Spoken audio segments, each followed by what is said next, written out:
Now, schizophrenia is a similar thing. I can remember an experience I had years ago. I was in the Tolman Library at the University of California, which is the psych library, and I was looking up some drug or something, and I just saw a book, and I pulled it off the shelf, a book about schizophrenia, and it said, the typical schizophrenic lives in a world of twilight imagining, marginal to his society, incapable of holding a regular job. These people live on the fringes, content to drift in their own self-created value system. I said, that's it. That's it. Now I understand. We have no tradition of shamanism. We have no tradition of journeying into these mental worlds. We are terrified of madness. We fear it because the Western mind is a house of cards, and the people who built that house of cards know that, and they are terrified of madness. Tim Leary once said, or I gave him credit for saying, he later told me he never said it, but whoever said it, this was a brilliant statement. Someone once said, LSD is a psychedelic substance which occasionally causes psychotic behavior in people who have not taken it. Right? And I would bet you that more people have exhibited psychotic behavior from not taking LSD, but just thinking about it, than ever exhibited it from taking it. Certainly in my family, I watched my parents both go psychotic from the mere fact that LSD existed. They would never have taken it. There is a great phobia about the mind. The Western mind is very queasy when first principles are questioned. Rarer than corpses in this society are the untreated mad, because we can't come to terms with that. A shaman is someone who swims in the same ocean as a schizophrenic, but the shaman has thousands and thousands of years of sanctioned technique and tradition to draw upon. In a traditional society, if you exhibit quote-unquote schizophrenic tendencies, you are immediately drawn out of the pack and put under the care and tutelage of master shamans. You are told you are special. Your abilities are very central to the health of our society. You will cure. You will prophesy. You will guide our society in its most fundamental decisions. Contrast this with what a person exhibiting schizophrenic activity in our society is told. They're told, you don't fit in. You are becoming a problem. You don't pull your own weight. You are not of equal worth to the rest of us. You are sick. You have to go to the hospital. You have to be locked up. You are on a par with prisoners and lost dogs in our society.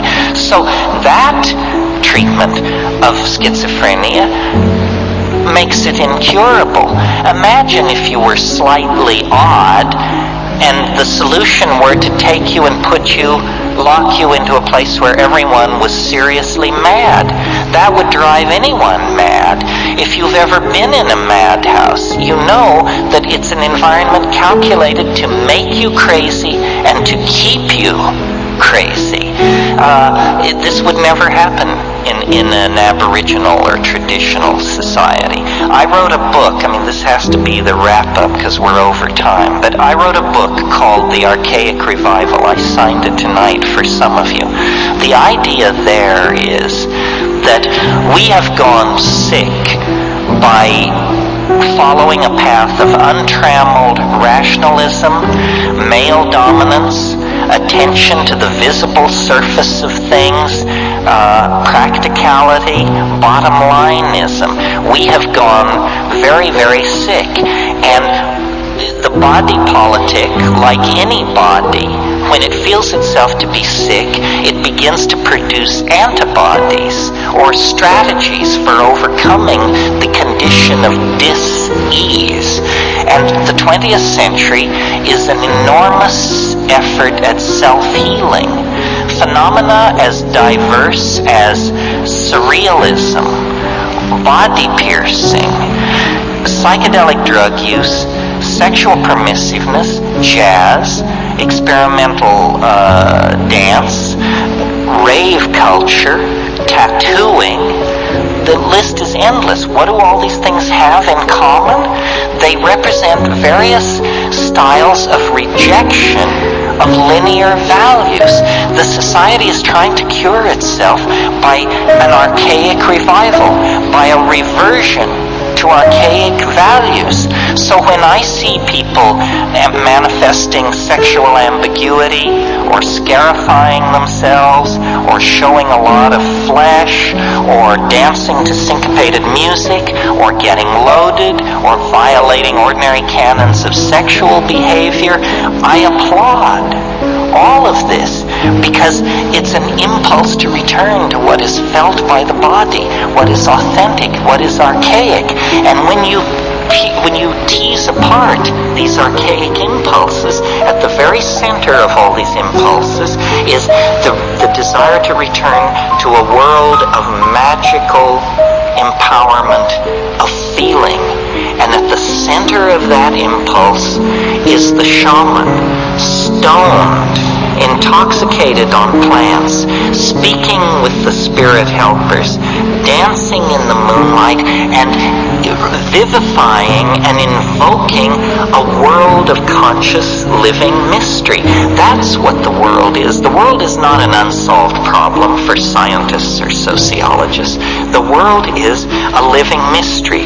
Our birth, our death, our being in the moment, these are mysteries. They are doorways opening on to unimaginable vistas of self-exploration, empowerment, and hope for the human enterprise. And our culture has killed that, taken it away from us, made us consumers of shoddy products and shoddier ideals.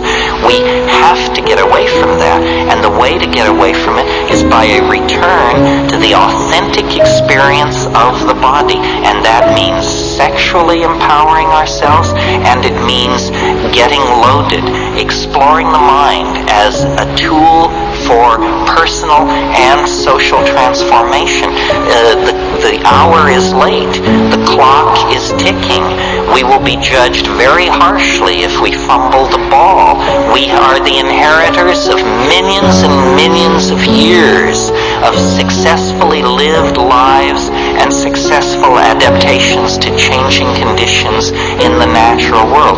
Now the challenge passes to us, the living, that the yet to be born may have a place to put their feet and a sky to walk under. And that's what the psychedelic experience is about, is caring for, empowering, and building a future that honors the past, honors the planet, and honors the power of the human imagination. There is nothing as powerful, as capable of transforming itself and the planet as the human imagination. Let's not sell it straight. Let's not whore ourselves to nitwit ideologies. Let's not give our control over to the least among us. Rather, claim your place in the sun and go forward into the light. The tools are there. The path is known. You simply have to turn your back on a culture that has gone sterile and dead and get with the program of a living world and a re-empowerment of the imagination. Thank you very, very much.